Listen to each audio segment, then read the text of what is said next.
নমস্কাৰ, আমাৰ এই ক্ষণবোৰ প্ৰাপ্তি নিৰাঞ্চি এণ্ড মা চেনেললৈ আপোনালোকক পুনৰবাৰ স্বাগতম জনাইছোঁ। আজি গণেশ পূজা। ৰাতিপুৱাটো খুব ব্যস্ত। ঘৰৰ চাফ চিকুণবোৰ কৰিব আছে, মন্দিৰ ভাগো চাফা কৰিবলগীয়া আছে, কাপোৰো ধুব লগা আছে। দেউতাক যিহেতুকে মন্দিৰলৈ গৈছে শৰাই দিবলৈ, সেইবাবে মই কলিজাক এনেদৰে বান্ধি থৈ দিছোঁ তাইৰ পঢ়া ৰুমটোত। আৰু মই ইফালৰ পৰা তাইক চাই আছোঁ আৰু লগতে মোৰ কামো কৰি আছোঁ। কোনটো দেখাইছা? ভালকে দেখুওৱা, মই দেখাই পোৱা নাই। তুমি কিতাপত চাই কোৱা, মই দেখাই নাই। সেইটো এগ, এইটো বেলুন, এইটো ক্লক। কাপোৰবোৰ আধা ধোৱা কৰি তাইৰ প্ৰশ্নৰ উত্তৰ দিবলৈ মই আহিছোঁ। উপায় নাই, যিহেতুকে তাই এনেদৰে সুধিয়ে থাকে। যদি মই তাইক এই সোধাটোত বাধা দি দিওঁ, হয়তো তাইৰ বিকাশত অলপ হ'লেও বাধা আহি যাব। সেইবাবে মই কামবোৰ কৰিও থাকোঁ, লগতে সেই কামবোৰ এৰি এৰি মই আকৌ তাইৰ ওচৰলৈ আহোঁ, যাৰ বাবে মোৰ কাম কৰাত খুব পলম হৈ যায়। হয়তো এই কথাষাৰ প্ৰতিগৰাকী মাকেই জানে, তথাপিও যিসকলে এই কথাটো নাজানে বা যিসকলে বিৰক্ত অনুভৱ কৰে, তেওঁলোকৰ বাবে কৈছোঁ, যদি আপোনাৰ শিশুৱে এনেদৰে প্ৰশ্ন সুধি থাকে, সেই প্ৰশ্নৰ উত্তৰ দিবলৈ পাৰালৈকে আপোনালোকে চেষ্টা কৰিব। মোৰ কাম শেষ হোৱাৰ পিছত গা পা ধুই মই এনেদৰে কলিজাক অকণমান কিবা খুৱাই ল'বলৈ চেষ্টা কৰিছোঁ। তাৰপিছত মই তাইক এনেদৰে শুৱাই থৈছোঁ। তাই শুই থকা সময়খিনিত মই গোঁসাইৰ চাফ চিকুণতাখিনি কৰি লৈছোঁ। আজি মই গোঁসাই ঘৰত অলপমান কিবা এটা নতুনত্ব কৰিছোঁ। চাওকচোন তাই কেনেদৰে মই চাকি জ্বলোৱা সময়ত তাই মোৰ লগত আছে।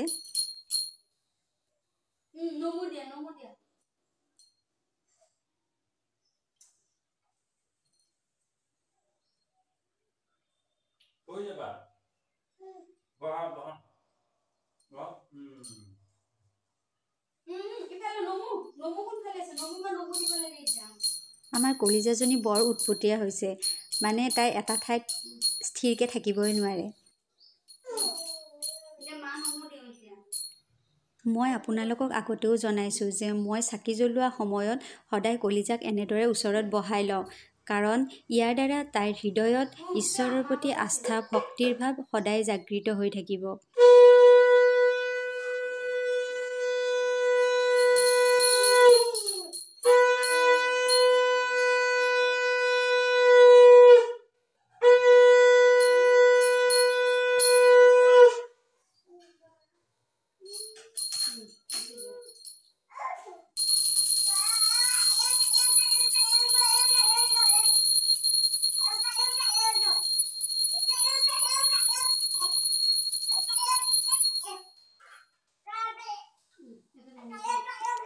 তাই মুখেৰে জয় জয় জয় ক'বলৈ চেষ্টা কৰিছে, কিন্তু মাতটো ফুটি উঠা নাই।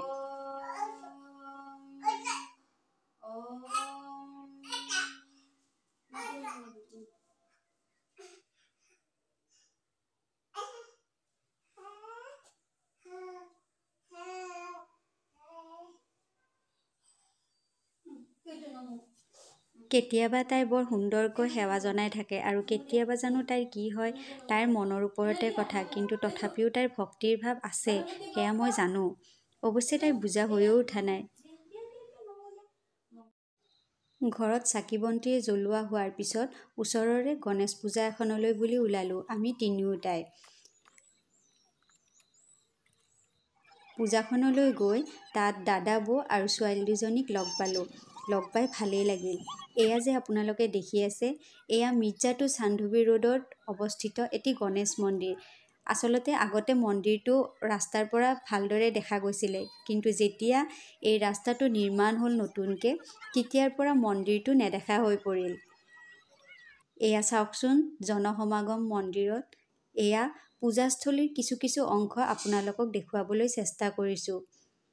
এই ঠাইডোখৰক মেধিপাৰা বুলি কয়। মানুহ অকণমান পাতলি যোৱাত মই কলিজাক এনেদৰে ভগৱানৰ ওচৰত সেৱা জনাবলৈ দিছোঁ। চাওকচোন তাই কেনেদৰে সেৱা কৰিছে।